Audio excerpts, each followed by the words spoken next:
જસદણના રાવળદેવના ભુવા રોહિત મોરી સામે બળાત્કારની ફરિયાદ નોંધાતા આખરે પોલીસે આ ભુવાની વિધિવત રીતે ધરપકડ કરી। જસદણથી મારા પ્રતિનિધિ રસિક વિસાવડિયાનો એક વિસ્તૃત અહેવાલ। જસદણ પોલીસ દ્વારા રાવળદેવ રોહિત મોરીની ધરપકડ મહેસાણા ખાતેથી કરવામાં આવી છે।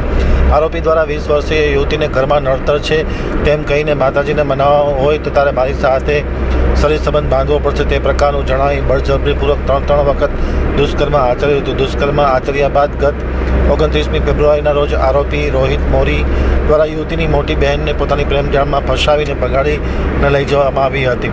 ત્યારે સમગ્ર મામલે 20 વર્ષીય યુવતીએ પોતાની સાથે રોહિત મોરી દ્વારા કયા પ્રકારના બદકામ કરવામાં આવે છે તે પ્રકારની હકીકત પોતાના પરિવારજનોને જણાવતા આખરે પોલીસ ફરિયાદ નોંધવામાં આવી છે। સમગ્ર મામલે આરોપી રોહિત મોરી વિરુદ્ધ જસદણ પોલીસ સ્ટેશન ખાતે આઈપીસી કલમ 376 મુજબ ગુનો દાખલ કરી પોલીસને આપેલી ફરિયાદમાં યુવતીએ જણાવ્યું હતું કે તેને ના ગમતું હોવા છતાં પણ રોહિત મોરી દ્વારા મોબાઈલ ફોનથી ઘરમાં વાત કરવી પડતી હતી અને બળાત્કારની ફરિયાદ નોંધવામાં આવી છે।